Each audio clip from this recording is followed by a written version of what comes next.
And I was already snorting. I was loan sharking money to fucking people. Getting your dick sucked in the hallway. In the fucking hallway. They would have sent you to prison for what you told me last night. Yes. And you were just like, fuck it. The girl's name was Patrice Twining. She was from Detroit, Michigan. Crazy as fuck she was. She was in there, and there was a white girl. I forgot what her name was. And she was in there for counterfeit money and writing checks. Like large sums of check. And this, if I told you that this girl did that, you'd look at me and say, Joey, you're out of your mind. She was like a fucking genius.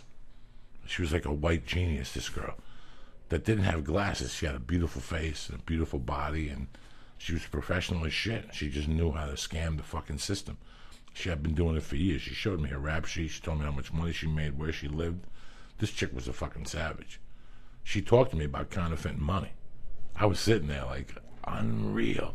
It was like talking to a man, only she was a woman. Who taught? Did you teach herself, or did like her father do it, or? I never got that deep with her. Okay. She just something she picked up from a boyfriend or something and just loved doing it. Okay. And she knew where to buy paper and who the printers were. And you fucked her too. No, we fooled around and shit. You know, yeah, listen, man, that's what you're doing there. You're confused. You're stupid. I had just been, listen, I would have never, if I know what I know now, I wouldn't even have spoken to the women in there. Why? Because what was the use? You know, what was the use? You know, they're going to end up in trouble some way or another. The one girl, Patrice Twining, was dating a guy I did time with. Like, he was in the system. She was in love with him. They met in the halfway house. They were in love with each other writing letters. You know, she would suck your dick in the hallway. She'd suck everybody's dick. Lee, would you stop with that already? No, because you didn't describe it well. What? I'm not crime stopping. I'm like impressed. What? It's like, okay, go down like a college dorm room, like that hallway. That's what I imagine. I don't know if that's this right place or not. was called BCTC. Let's say I had 60 guys. I had maybe 10 women, and at that time, like 5 of the 10 women were pretty fucking hot. And they had a couple security guards in the front, like 2 or 3 guys. And on every floor there was an office with a counselor. But they weren't watching you. There was no cameras. There was nothing. A lot of people were doing fucked up shit in there. I just didn't know what their world was, and I kept my world out of there. But my point with you last night was that I didn't give a fuck. Like, I sit here now and think like how I didn't give a fuck. I had no disregard. I went right in there and went right into all my old tricks. For example, you have to, when you leave, you have to sign out to where you're going. So let's say tonight I was in the halfway house. I'm going to the comedy store. I got to put 8433 Sunset Boulevard. The phone number, 626-65, whatever the fuck it is, so people could call me there. If they called and said, is Joe Diaz there? Yeah. Let them talk to him. How you doing? Oh, you're there? All right, just doing a check. Right? As soon as I went in there, I told them I was a car detailer. And so they gave me a pager. So they would call the pager instead of calling me on the location. So I could tell them I was at least I was out. So meanwhile, I was in fucking San Diego. Like, that's how corrupt I was in there. Like, the movie Goodfellas came out when I was in there. I still remember leaving, going to smoke a little pot, because I would smoke a little pot every week. It'd stay under the level. I had a little garage I rented for $35, and I'd go in there and jump rope and hit the bag at night and lift weights. So I sweat it all out. So I would go to the garage, and in the garage there was a fucking joint that was skinny. I would go in the garage, light it, and just go and turn it off. And just at that time, I made myself get high on that little bit of pot. And I would go to movies, I'd eat Chinese food, and I went to see Goodfellas there when I was in the halfway house. 3 hours in the movie theater. They thought I was somewhere detailing cars. I mean, I scammed them at every level. Look at my face. I'm not sitting here proud of this. I'm sitting here going, I'm ashamed of this. You know, I got caught with a UA, a hot urinalysis for cocaine. And then I got home last night. They're talking to you about all this cocaine shit. That thing about Tapia was on HBO, the documentary about this boxer who just couldn't stop doing coke and getting strokes or ODing or something. He died twice, and they brought him back to life. Oh, fuck. Like, I got so fucking depressed after I told you about that. And but the point of the story last night wasn't about your drug use. Your point of the story wasn't about the drug use. Was making money for your daughter. Well, it really wasn't about making money for my daughter. There was no daughter. It was making money for a chick that was pregnant, and we were getting married. But that was in April. I got out in February. I got out like February 4th. I went right to work on February 6th. I was already wheeling and fucking dealing. Already wheeling and fucking dealing.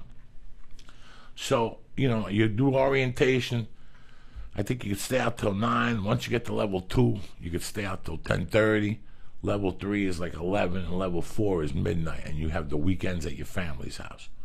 I got myself all the way to level 4, and I was dealing blowing that way out. You know how fucking embarrassing it is? I had furloughs. I had to go up to my in-laws' house.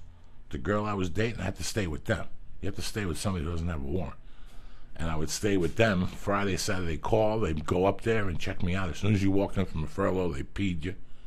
So you couldn't fuck around on your furloughs at all. But I was already level 4 when I scanned them. I was telling Lee a story about how I went to work. I knocked up some woman, and I fucking had to marry her. And I didn't know anything about anything. Mitsubishi, not the Galant. Eclipse. The Eclipse was very popular. And we were selling Eclipses at fucking sticker price, at MSRP. People were calling from Montana, Wyoming. Hey, do you have this? Yeah. We'll write you a check or give you an American Express card over the phone or $10,000 deposit.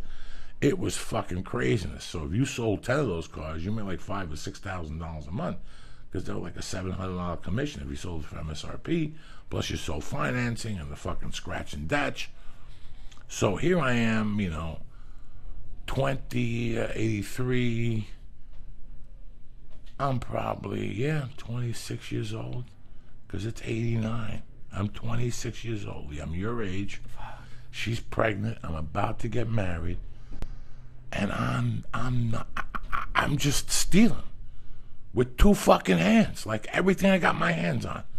And when I say stealing, I wasn't really stealing, but I was loan sharking money at the halfway house, selling blow.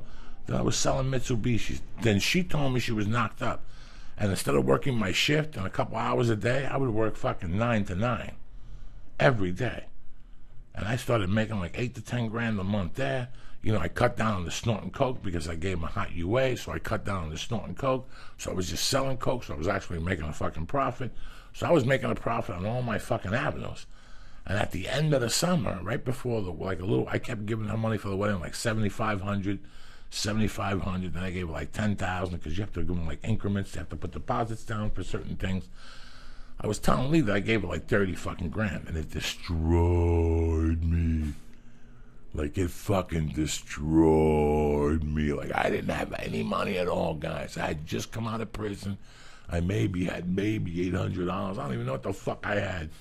And I just went to work, guys. Sometimes you go to fucking work. You black out everything else out. I was working 9 to 9, 6 days a week, working out, walking a dog twice a day. You said you ran in the morning. Ran in the mornings. I was snorting coke. I used to run along Boulder Reservoir in the morning, Boulder Creek. Yeah, you said you're like 170 or something. Like, yeah. You were skinny. No, I was about... We're going in like fucking Marines. You understand me? Welcome to church, motherfucker.